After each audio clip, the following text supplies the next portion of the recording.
అందరూ ఎలా ఉన్నారు? ముందుగా మీరు కనుక నా ఛానల్ ఫస్ట్ టైం చూసినట్టయితే సబ్స్క్రైబ్ చేయడం మర్చిపోకండి. ఏ కాలమైనా, ఎండాకాలమైనా, వర్షాకాలమైనా, ఏ కాలమైనా మనకు ఫస్ట్ స్నాక్ ఐటమ్ అనగానే గుర్తొచ్చేది మురి మిక్చర్. అది ఇంట్లో ఎలా హైజీనిక్గా చేసుకోవాలో ఇప్పుడు చూసేద్దాం.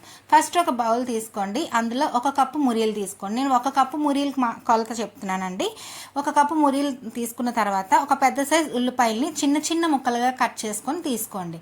అలాగే ఒక పెద్ద సైజ్ టమాటాను కూడా వీలైనంత చిన్న చిన్న ముక్కలుగా కట్ చేసుకొని తీసుకోవాలి. ఎందుకంటే పెద్ద ముక్కలు అయితే మనకి అంత టేస్ట్ అనిపించదు.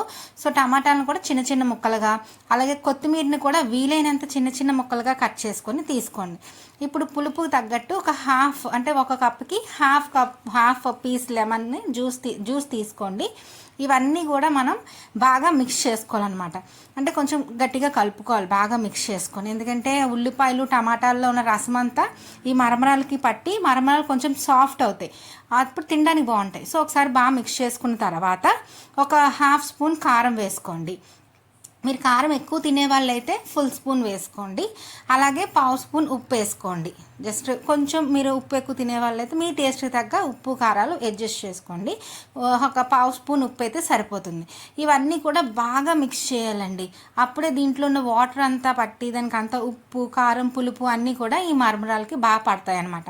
దీని తర్వాత మనం డ్రై రోస్ట్ చేసుకున్న లాస్ట్లో అనమాట, ఇంకా డ్రై రోస్ట్ చేసుకున్న శనగపిక్కలు వేసుకోవాలి. డ్రై రోస్ట్ అంటే ఆయిల్ ఏమీ లేకుండా మామూలుగా డ్రై రోస్ట్ చేసుకొని దాని మీద స్కిన్ తీసేసిన తర్వాత ఇందులోకి వేసుకోవాలన్నమాట. అప్పుడు తీగా పుల్లగా చాలా బాగుంటుంది. చాలా హైజీనిక్గా హ్యాపీగా ఇంట్లోనే చేసుకోవచ్చు.